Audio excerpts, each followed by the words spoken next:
Monsieur Abdallah Sarraï, bonjour. Bonjour. Alors, le président de la République ordonne la restructuration de la CNAN et ouverture d'une enquête sur la faillite de l'entreprise. Le constat est amer. Il faut l'établir impérativement pour pouvoir corriger les erreurs antérieures. Monsieur Sarraï. Exact. Le constat, effectivement, est amer. La situation est, comme vous le dites, est catastrophique au niveau de la CNAN ou des CNAN, parce qu'il y a deux CNAN qui existent aujourd'hui. Mais je pense qu'il faut rattacher tout ça à la situation, si vous voulez, du secteur lui-même, de la marine marchande, qui n'a pas connu malheureusement d'évolution depuis des décennies. J'en veux pour preuve le code maritime algérien, qui un peu fixe le cadre légal et commercial de la marine marchande, c'est-à-dire des transports maritimes, et qui n'a pas été revisité pratiquement depuis 1975, c'est-à-dire depuis un demi-siècle.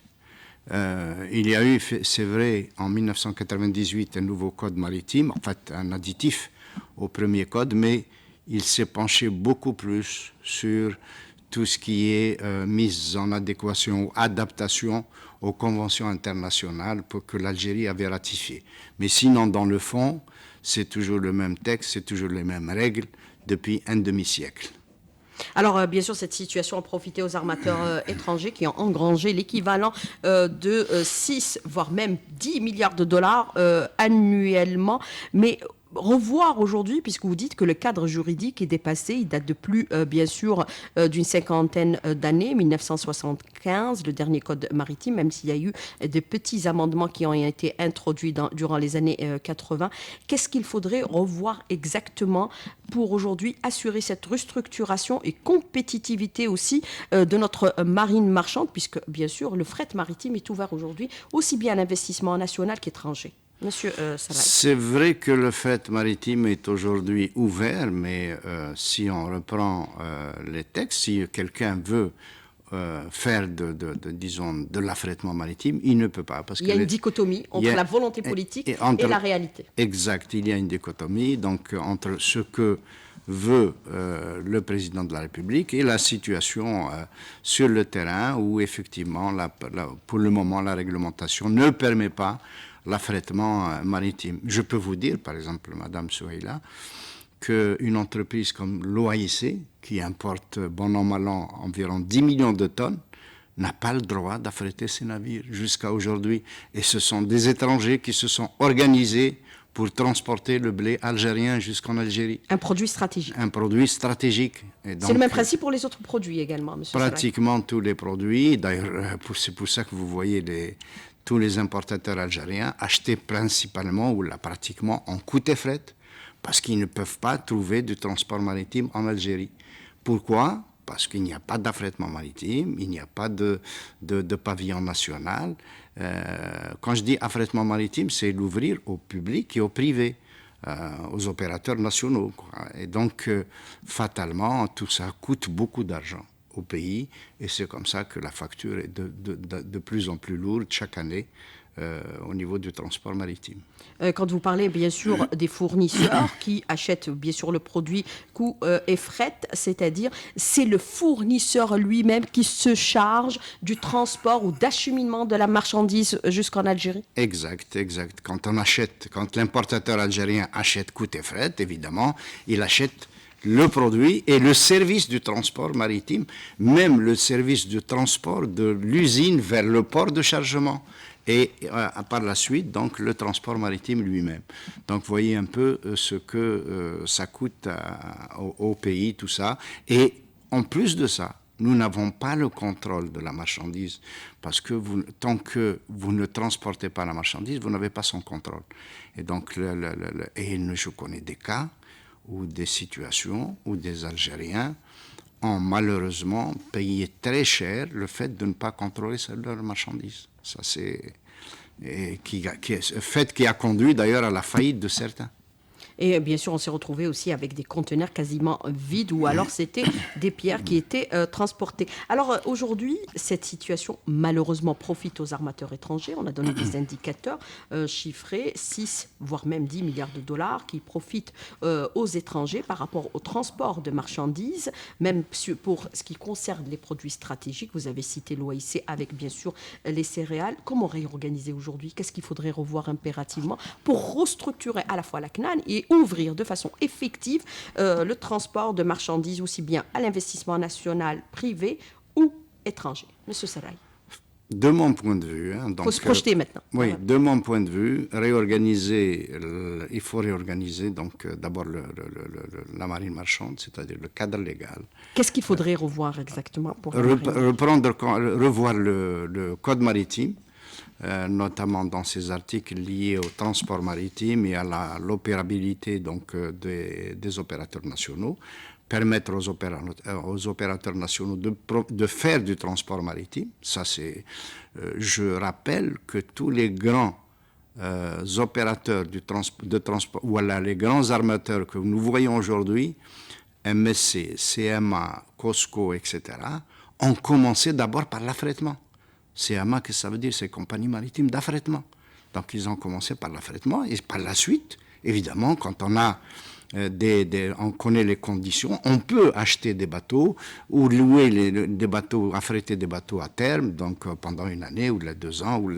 Donc, dire tel que le stipule aujourd'hui le Code maritime, il faut d'abord acheter un bateau, c'est un non-sens et ça n'existe nulle part dans le monde, sauf en Algérie malheureusement, ce qui a été fait. Donc, commencer par ça c'est le premier point à mon avis.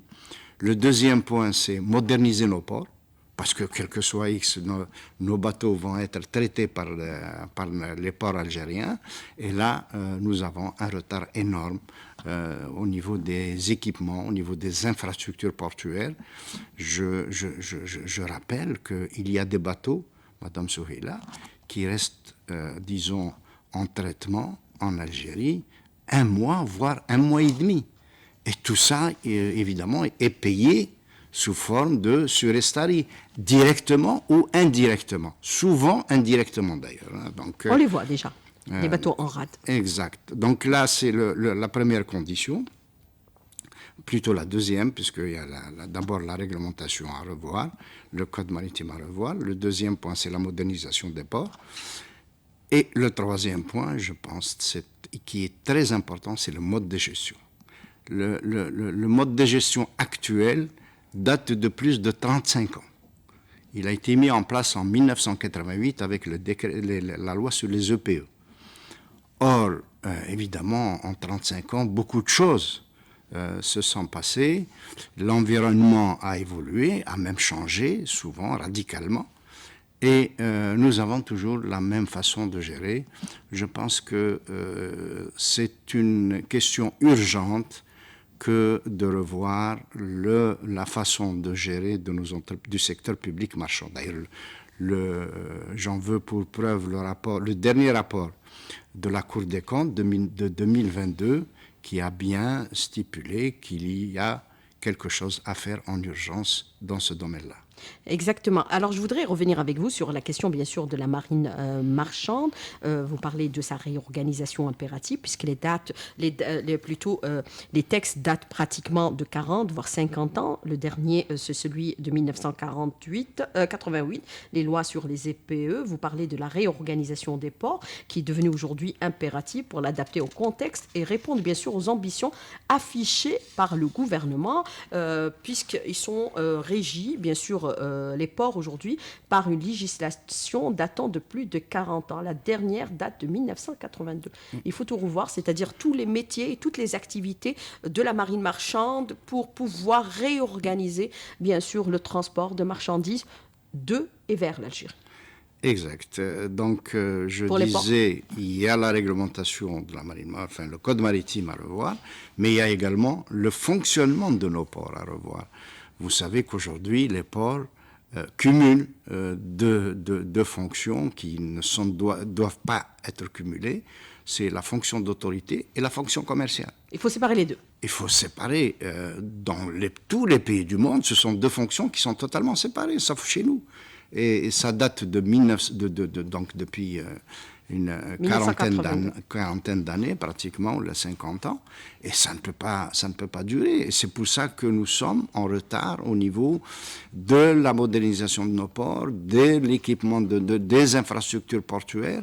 Nous accusons un retard énorme. Si je vous disais que nous avons les rendements les plus bas, j'allais dire quelque chose, mais c'est une réalité, les plus bas pratiquement au monde. Quand vous voyez un port traiter ou faire un rendement de 8 conteneurs à l'heure, c'est du jamais vu, quoi. Donc, alors qu'en face, dans les ports, si vous voulez, tunisiens ou européens, c'est du minimum de 30 ou 35 conteneurs à l'heure. Donc, vous voyez un peu le gap qu'il y a entre le rendement de nos ports et les rendements normatifs. Mais comment séparer entre les deux prérogatives, celle du commercial et de l'autorité? Qu'est-ce qu'il faudrait faire? C'est des textes à prendre. D'ailleurs, il y a des textes qui ont été pris en 1998, donc à la sortie du nouveau code maritime, mais qui n'ont jamais été appliqués, qui n'ont jamais connu d'application. Il y a les lois, textes d'application. Des textes d'application, il y a les décrets qui ont, disons, constitué les autorités, mais malheureusement, elles n'ont jamais vu le jour sur le terrain.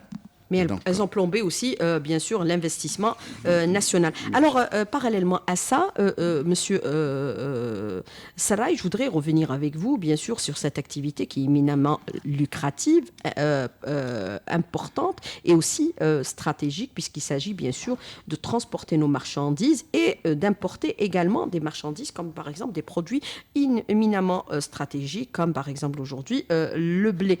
Vous avez parlé de la réorganisation des ports, mais est-ce qu'il faudrait mettre en place une entité qui permette aujourd'hui de contrôler tous ces flux et l'efficacité et l'efficience des mécanismes nouveaux qui pourraient être mis en place? Je pense que la restructuration elle-même ou la réorganisation qu'on prône doit contenir en elle-même justement les mécanismes de contrôle. Puisque le président, il a donné une échéance, 3 mois. On n'a pas le droit à l'erreur cette fois-ci. C'est clair que tout le monde doit être au diapason des orientations du président.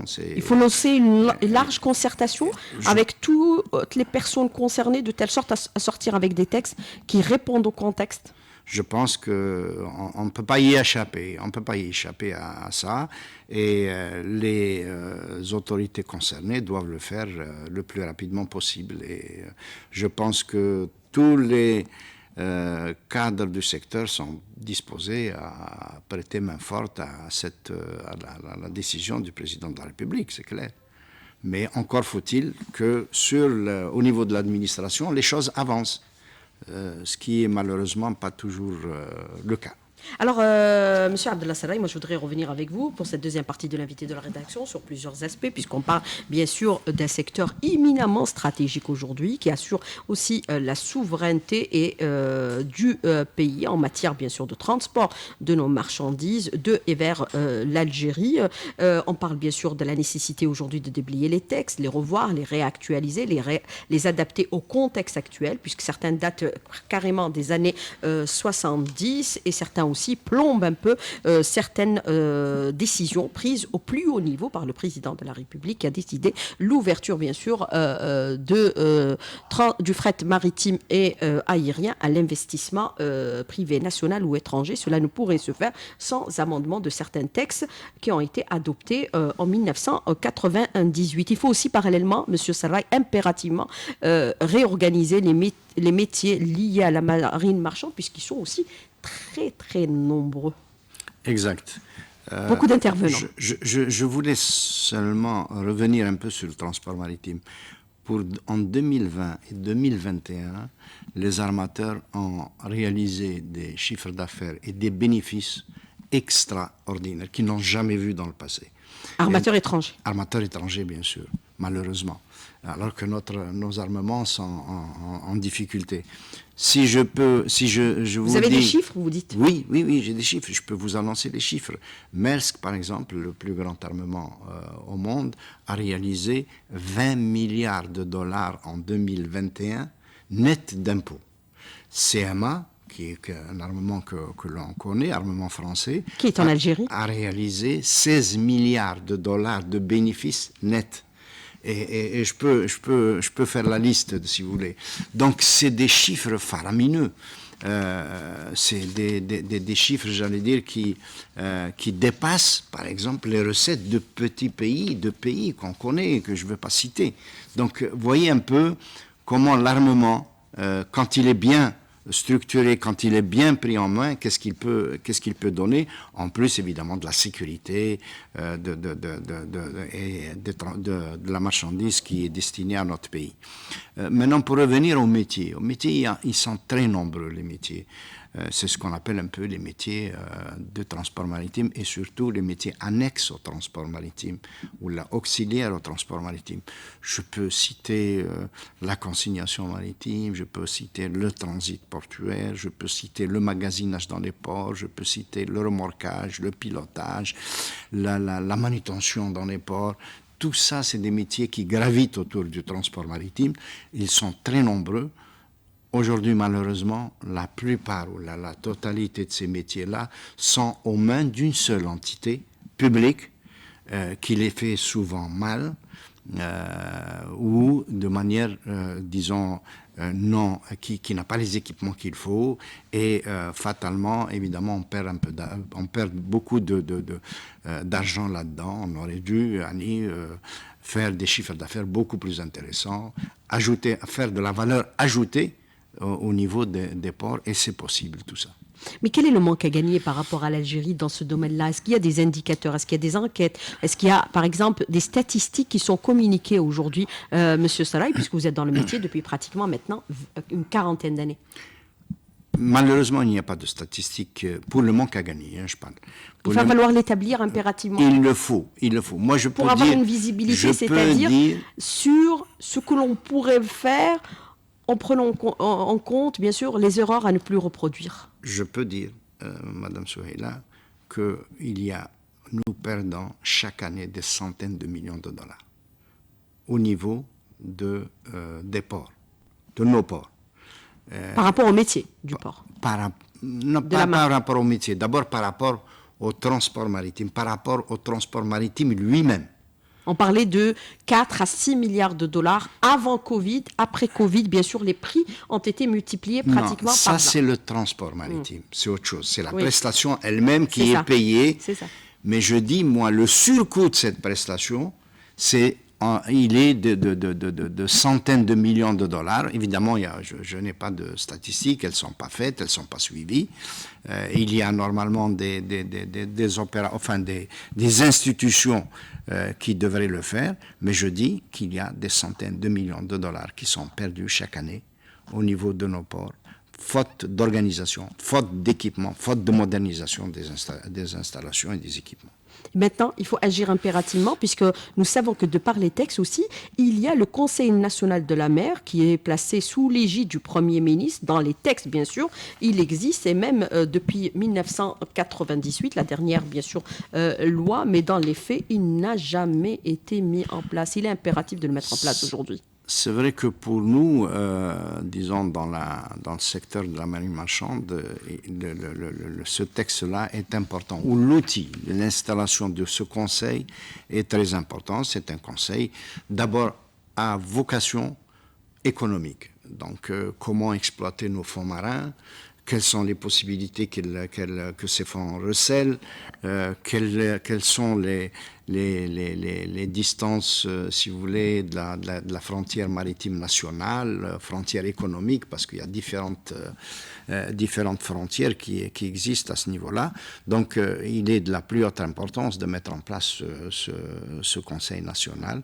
Nous l'avons dit, nous l'avons écrit, et je pense que c'est une occasion pour moi de le réaffirmer. Je dis que c'est important de mettre en place ce Conseil.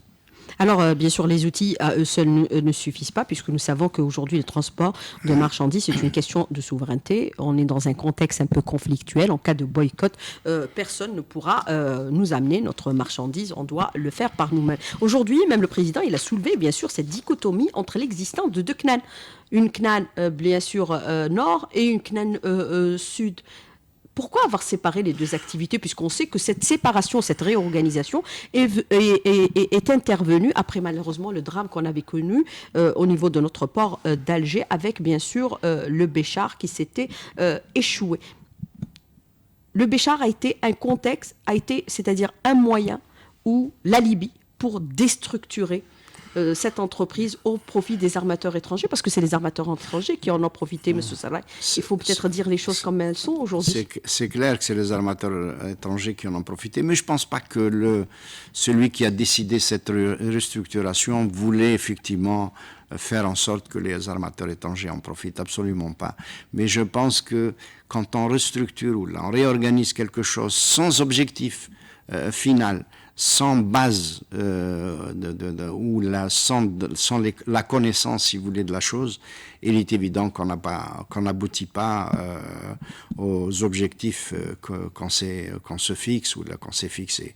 Évidemment, tout ça doit être revu, repris, et il est effectivement de la plus haute importance aujourd'hui de reprendre tout ça.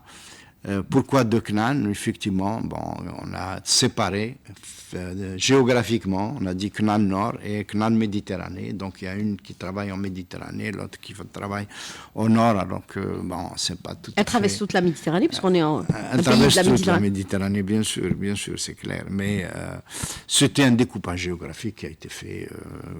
Dans quel but, dans quel sens, je ne peux pas vous le dire. C'est celui qui a fait ce découpage qui peut le dire. De l'époque, mais maintenant que le président de la République a décidé la reprise ou la réorganisation des deux CNAN, en tout cas, moi, c'est mon point de vue, c'est mon avis, il ne faut surtout pas reprendre les deux CNAN ensemble et en faire une entité, une nouvelle CNAN. Ce serait dramatique parce qu'on reviendrait dans 2 ou 3 ans à la même situation. À mon avis, il vaut mieux. C'est une flotte, la flotte des bateaux, les bateaux marchands qui existent aujourd'hui appartiennent aux propriétaires, c'est-à-dire l'État algérien qui est représenté par la holding Gatma. Donc ces bateaux devraient être remis à Gatma et créer une nouvelle entité complètement nouvelle, avec un sang nouveau, avec des compétences managériales pour gérer cette flotte. Et cette flotte serait soit louée ou affrétée à cette nouvelle entité, ou bien léguée ou cédée en propriété à cette nouvelle entité. Mais il faut qu'il y ait une nouvelle entité si on veut réellement réussir ce pari qui est très important pour l'avenir du transport maritime en Algérie. Et il faut aussi de l'investissement national et également étranger, conformément aux orientations du président de la République. Oui, M. Salah. Un point important. Il ne s'agit pas, parce que j'entends souvent dire que pour pouvoir contrôler la marchandise, il faut être propriétaire, il faut que l'État algérien ou le privé algérien soit propriétaire de navires. Ça, ce n'est pas vrai. J'en veux pour preuve que la première puissance au monde, c'est-à-dire les États-Unis, n'ont pas de flotte, n'ont pas d'armement au niveau international ou d'un standing. Mais ceci dit, ça ne veut pas dire qu'ils ne contrôlent pas la marchandise. Ils ont, si vous voulez, des compagnies d'affrètement. Et qu'est-ce que c'est qu'un affréteur de navire? Un affréteur de navire, c'est quelqu'un qui va affréter un navire, soit pour un voyage ou pour une période donnée. Et pendant ce voyage ou pendant la période donnée, il a le contrôle total du navire, il a le contrôle total de la marchandise qui est transportée. Et donc, dire que si on veut réellement contrôler la marchandise, il faut d'abord ou là plutôt avoir un armement, il faut d'abord contrôler sa marchandise. Et ça peut être fait soit en propriété, soit par l'affrètement maritime. Et l'État revient bien sûr à sa mission régalienne, la régulation, Exact. de par les lois et les textes législatifs. Alors je voudrais revenir avec vous sur un aspect bien important. Il faut impérativement aussi acheter des bateaux cargo pour... c'est-à-dire restructurer aujourd'hui la marine marchande, Monsieur Salah, bien sûr aussi bien par les privés que les étrangers ou l'entité publique. Monsieur Salah. Je le disais, moi je ne suis pas d'avis pour acheter des bateaux. Vous êtes pour l'affrètement? Moi je suis pour l'affrètement. L'affrètement, que l'opérateur public ou l'opérateur privé commence par affréter des bateaux. Cela se fait dans l'aérien. Bien sûr que ça se fait dans avec l'aérien. C'est exactement les mêmes types ces deux types de modes de transport qui sont parallèles, mais qui se rejoignent sur beaucoup de points. Vous avez l'aérogare, vous avez le port, vous avez l'autorité aérienne, vous avez l'autorité maritime. C'est pratiquement le même type d'organisation. Alors pour la gestion portuaire, pour bien sûr les flux de marchandises aujourd'hui, est-ce qu'il va falloir trouver impérativement un mécanisme similaire à celui qu'on a mis en place au niveau du port d'Alger, c'est-à-dire la concession avec des armateurs étrangers? Monsieur Salah, rapidement sur la question. Oui, ça c'est également un point important. Jusqu'à aujourd'hui, jusqu'à maintenant, on a fonctionné de manière un peu, j'allais dire comme on a fonctionné il y a un demi-siècle. Alors que les choses ont évolué. Alors que les choses ont évolué. On dit toujours, l'infrastructure portuaire doit être réalisée par l'État, et ce qu'il y a au-dessus, ça peut être effectivement le port ou le concessionnaire, c'est-à-dire l'armateur étranger ou l'armateur national. Ça rentre dans le cadre de la réorganisation des ports? C'est complètement dépassé. C'est une formule qui est dépassée pour moi. Aujourd'hui, on peut donner en concession une partie, par exemple, d'un port à un armateur étranger ou la nationale, mais c'est à lui d'investir dans l'infrastructure, c'est à lui d'investir dans les équipements, c'est à lui de faire l'investissement. C'est comme avec Genjen, avec les partenaires qataris? Non, même Genjen, non. Les investisseurs qataris n'ont pris, non, pas qataris, c'est Dubaï Port. Pardon, voilà. C'est Dubaï. Dubaï Port n'a pris que les équipements, n'a pas pris l'infrastructure. L'infrastructure a été payée sur les fonds de l'État. Et ça, je crois que ça doit s'arrêter.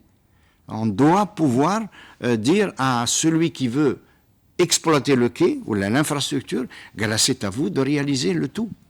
Et ne pas continuer avec ce vieux réflexe, ah non, l'infrastructure, on n'y touche pas, c'est l'État qui doit financer. Pourquoi l'État continuerait à financer tout ça? Voilà un peu mon point de vue sur cette question qui, effectivement, un peu, qui coûte beaucoup d'argent à l'État algérien, en tout cas. Alors, vous avez cette question de l'auditeur qui vous dit « Nous voudrions adhérer à la stratégie de l'État pour l'achat en FOB, avec bien sûr le pavillon algérien, mais nous nous retrouvons à payer des frais de stockage en euros plus que la CRF. » Je ne sais pas ce que c'est que la CRF, vous allez me dire. Il n'y a pas de... L'armement national, ou les CNAN, ou la CNAN, si vous voulez, on sait ce que c'est. C'est peut-être aujourd'hui 2%, 3% du volume des marchandises qui est transporté. Et puis avant la colonisation, on avait un pavillon national déjà. Comment voulez-vous qu'un importateur algérien achète sa marchandise, je vais acheter FOB et je demande à l'armement national de transporter? Qu'est-ce qu'il peut faire, l'armement national? Il ne peut pas faire grand-chose. Il n'a que une capacité qui est très faible. Alors, vous avez cette autre question de l'auditeur qui vous dit « On en parle depuis quelque temps, et depuis même très longtemps, mais rien ne se fait. Où réside exactement le problème ?» Il y a aujourd'hui, monsieur Salah, il faut dire peut-être les choses comme il se doit, de la résistance au changement pour pouvoir permettre à l'Algérie un véritable sursaut, une véritable émergence sur le plan économique, puisqu'aujourd'hui, nous ambitionnons aussi d'exporter des quantités importantes de nos marchandises. On se met même en conformité. De la résistance, je ne dirais pas qu'il n'y en a pas. Il doit y avoir de la résistance, si vous voulez, à l'intérieur des entités. Mais quand l'État veut ou la décide, le changement peut être là. Il y a ça a été le cas pour le code de l'investissement. Il y a une volonté. On l'a refait en un temps record. Exactement. Avec les textes d'application. Si la volonté est au niveau de l'État, il n'y a pas de souci, la réorganisation ou ça se fera. Alors, le président de la République, il a fixé des délais, 3 mois, pour proposer un projet de restructuration. Et on a le temps, il faut le faire en toute sérénité. Monsieur Salah, il faut participer à ce processus, bien sûr, de restructuration et de changement. Bien sûr qu'il faut... Vous avez des propositions? Je vous ai dit, hein, en ce qui concerne l'armement national, pour les CNAN, je dis, il faut créer une nouvelle entité.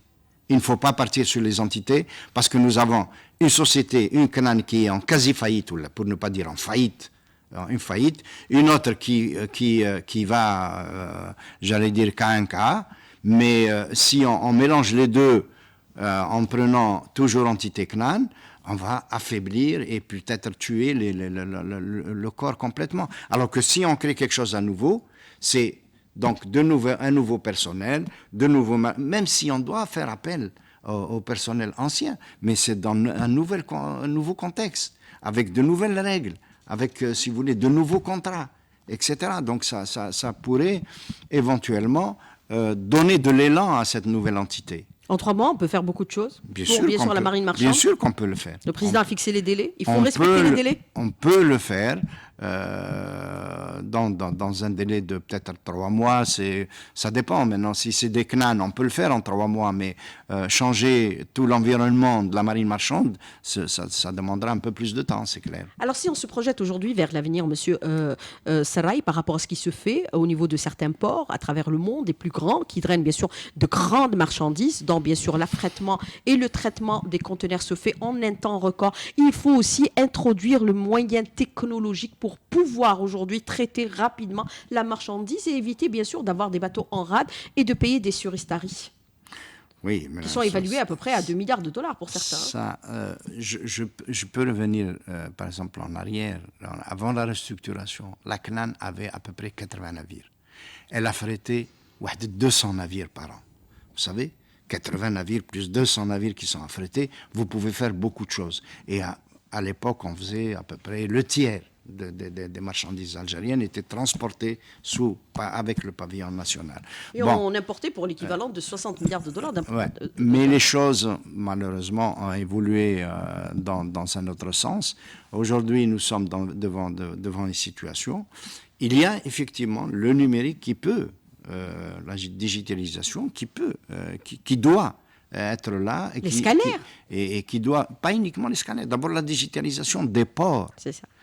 Malheureusement, nous sommes, je pense, un des rares pays où il n'y a pas de plateforme numérique d'échange au niveau des places portuaires. Pour des raisons que je ne veux pas peut-être citer ici, mais des raisons des bagarres de petites chapelles, de chapelles entre telle institution et une autre institution, etc. Et on est en train de tourner en rond, alors que dans tous les pays du monde, il y a une plateforme numérique où chacun apporte ce qu'il doit apporter et prend ce qu'il doit prendre de cette plateforme. Sauf chez nous, à chaque fois on nous dit c'est prochainement que ça va se faire, c'est prochainement que ça va se faire. On attend toujours que ça se fasse, mais ça apportera énormément de fluidité à la marchandise et au navire. Mais est-ce qu'il faut aussi séparer les deux activités? Vous avez parlé un peu de l'activité, bien sûr, de régulation et l'activité commerciale, mais aussi l'activité commerciale de l'activité aussi touristique, puisqu'on a tendance à penser que les uns se chevauchent avec les autres. Par exemple, si on prend l'exemple d'Alger, on a l'impression que la gare maritime pour le transport de personnes est à proximité, ce qui crée parfois des tensions par rapport à la gestion des marchandises et des personnes. Il faut séparer les deux. Non, je ne pense pas que le problème réside ici. Hein. Dans d'autres pays, vous avez les deux activités. C'est une question d'organisation des flux de passagers, de touristes et de la marchandise. Il faut bien évidemment séparer les entrées-sorties de la marchandise et des voyageurs ou des passagers. Mais ceci dit, ça peut être dans le même environnement, mais de manière très séparée et organisée. Et ça se fait dans les autres pays. Donc chez nous, ça peut se faire également. mais il faut baliser tout ça et encadrer tout ça. Avoir des ports et des aéroports modernes, impérativement aujourd'hui. C'est Puisqu'on a vu avec impératif. Doha, c'est des merveilles qui ont été réalisées pour la Coupe du Monde. Il n'y a pas que Doha, tous les ports du Moyen-Orient. Non, c'est-à-dire, je parle des pays qui évoluent au même rythme que l'Algérie. Voilà, donc il faut moderniser nos ports. D'abord, pour moderniser les ports, il faut réorganiser. Je vous dis, tant que vous avez l'autorité avec le commercial, ma foi, avec le mode de gestion d'aujourd'hui, on va tourner en rond. On n'ira nulle part ailleurs. Nulle part. C'est un peu fondamental, quand je dis réorganisation des ports, refondre le modèle de gestion, le mode de gestion. On ne peut pas continuer à gérer des entreprises publiques, ou les ports, comme on l'a fait il y a 50 ans. C'est pas normal. Enfin, il y a 50 ans, il y avait la GSE, hein, mais depuis 88, depuis 35 ans, beaucoup de choses ont changé. Et le mode de gestion devrait être revu complètement sur de nouvelles bases, avec des compétences. Je prends le cas du conseil d'administration. Je m'excuse. Un conseil d'administration des entreprises publiques. Quand il y a un problème au niveau d'une entreprise publique, on ne voit toujours que le président du conseil d'administration et les membres du conseil. Jamais sa composition. Et pourquoi les membres du conseil d'administration ont une responsabilité énorme dans le fonctionnement d'une société. Vous avez un représentant du ministère de l'Énergie, vous avez un représentant du ministère des Finances, vous avez un représentant de tous les ministères qui siègent au niveau des administrations, alors que ça doit être des patrons d'entreprise, qu'ils soient publics ou privés. Non, c'est même pas. C'est-à-dire que les membres du conseil d'administration des entreprises publiques devraient être tenus pour responsables de tout ce qui se passe au niveau de l'entreprise. Est-ce que vous savez que le conseil d'administration, c'est lui qui adopte le bilan de la société, c'est lui qui fixe la stratégie de la société, c'est lui qui fixe les tarifs de la société, c'est lui qui fixe les objectifs de la société. C'est le conseil d'administration, ce n'est pas le PDG tout seul. Donc, s'il y a un souci au niveau d'une entreprise publique, c'est le conseil d'administration qui doit être responsable. Et là, vous me donnez, justement, vous me tendez la pêche pour dire qu'il faut revoir la composante du conseil d'administration. Je m'excuse, vous placez un PDG d'une banque dans un conseil d'administration d'une entreprise. Qu'est-ce qu'il peut faire? Il a mille et une choses au niveau de sa banque. Qu'est-ce qu'il peut apporter au niveau de l'entreprise? Il ne peut pas apporter grand-chose. Il ne peut pas étudier les dossiers. Il ne peut pas vraiment fouiller la stratégie de la société. Il a ses propres contraintes. Il a ses propres objectifs. Et bien sûr, vous revenez à l'aspect, bien sûr, de la restructuration du secteur public marchand. Et on a vu, il s'est fait épingler par le rapport, le dernier, de la Cour des comptes. Alors, est-ce qu'on pourrait, c'est une question de l'auditeur, aller ou laisser des groupements privés investir dans, bien sûr, aujourd'hui, la marine marchande? Monsieur Sarraï, une des dernières questions. Bien sûr, au contraire, il faudrait que les groupements privés puissent investir dans le secteur de la marine marchande, dans le secteur des ports, dans le secteur des transports maritimes. Mais c'est ouvert, c'est vrai que c'est ouvert, mais là, au niveau des textes, les choses sont toujours fermées. Alors, autre question, une des propositions de l'auditeur qui vous dit est-ce qu'il faudrait aller vers l'ouverture du métier portuaire à la coopération aussi internationale, comme on l'a fait au niveau, par exemple, du port d'Alger, voire le partenariat dans la manutention, les services portuaires tels que le pilotage, le remorquage et autres activités. Monsieur Salah, rapidement sur la question. Moi, je dis que toutes les activités commerciales devraient être ouvertes à l'investissement privé, national ou étranger. Toutes les activités commerciales au niveau du port. Il faut une nouvelle vision, une nouvelle approche impérativement aujourd'hui. Tout à fait, complètement une nouvelle vision, une nouvelle approche. L'arrimer avec le contexte de modernité. Une nouvelle organisation. J'utilise des termes marins, arrimer. Oui, c'est un terme maritime.